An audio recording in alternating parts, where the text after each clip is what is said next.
Bonsoir à tous et bienvenue dans le JT Vert. Connaissez-vous les expéditions Under the Pole? Créées par Emmanuel Perrier-Bardou et Ghislain Bardou, son mari ainsi que leurs enfants, les expéditions Under the Pole sont des campagnes d'exploration scientifique sous-marine. Le Wai, leur bateau, fait escale au Fénois et nous les avons rencontrés. On voit tout cela juste après le générique.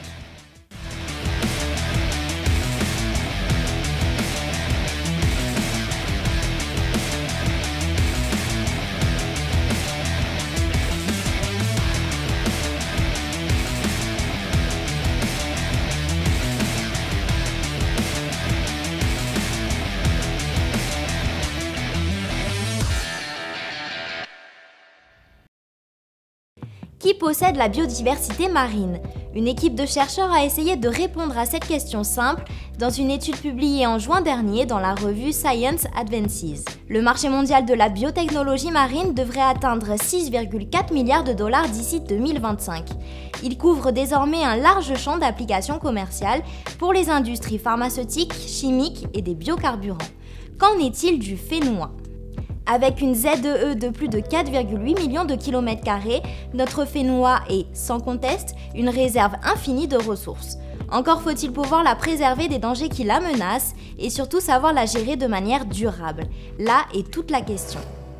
En mai dernier, Emmanuel Perrier-Bardou et Ghislain Bardou lançaient leur 3e expédition Under the Pole 3, Twilight Zone 2017-2020. La goélette d'exploration Wai a donc rejoint le Fénois en août dernier pour étudier les coraux profonds.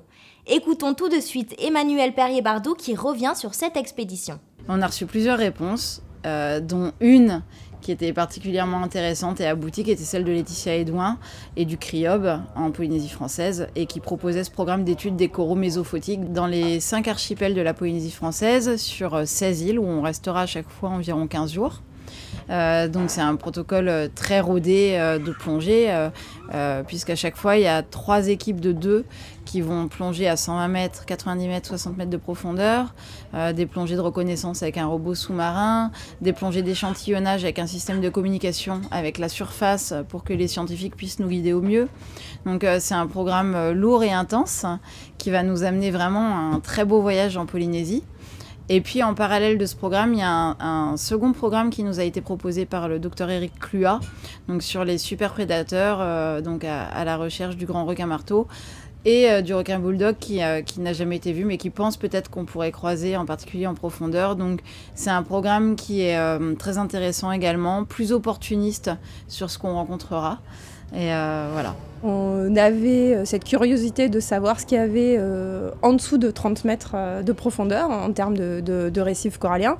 Et sauf que nous, en fait, moi, j'ai pas les capacités de plonger plus profond et que légalement, en fait, au CRIOP, c'est pareil, on n'a pas forcément en fait l'autorisation d'aller plonger profond.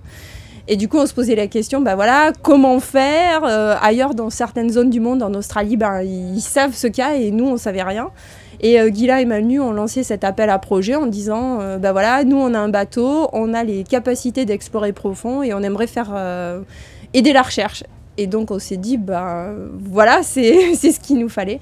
Donc du coup c'est pour ça qu'on a postulé, parce que en quelque sorte ils nous procurent en fait des yeux et des mains en profondeur que nous on n'a pas les capacités. Donc finalement c'est un partenariat qui est bénéfique pour tout le monde, parce que eux aussi ils avaient envie en fait de participer en fait à une expédition scientifique, quoi. En partenariat avec les scientifiques du CRIOB, les recherches seront menées pendant 1 an par tranche de 7 semaines dans les eaux des 5 archipels et dans une zone sous-marine située entre -50 et -150 mètres. Nous poursuivons notre série spéciale intitulée Zoom sur.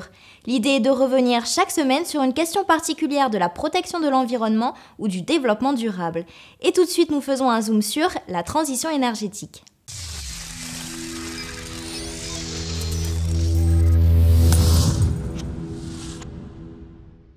Le plan 2015-2030 de transition énergétique de la Polynésie française a fixé 2 objectifs ambitieux, de 50% d'énergie renouvelable dans la production électrique à 2020 et de 75% à l'horizon 2030. Et pour répondre à ces objectifs, le gouvernement mise sur le développement de l'hydroélectricité dans les îles hautes et le solaire et les centrales hybrides pour les îles basses. Toutefois, la production d'énergie renouvelable reste aléatoire en fonction de l'ensoleillement pour le photovoltaïque par exemple.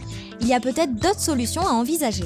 Nous l'avons vu récemment, la solution éolienne s'est avérée peu probante en raison de la faiblesse relative des vents, des risques cycloniques et des coûts de maintenance élevés du matériel.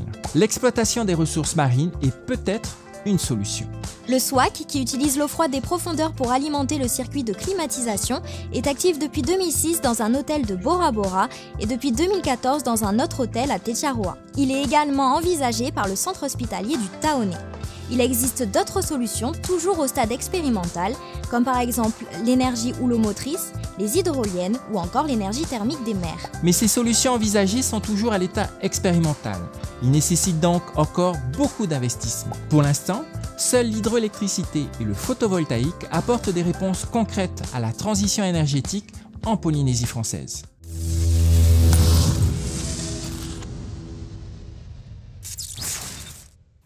Voilà les amis, le JT Vert est maintenant terminé. Nous espérons que vous avez passé un agréable moment avec nous. Vous pouvez retrouver notre émission sur le replay de TNTV ainsi que sur les réseaux sociaux du JT Vert. Souvenez-vous que notre Fénois est notre richesse. À très bientôt, au revoir.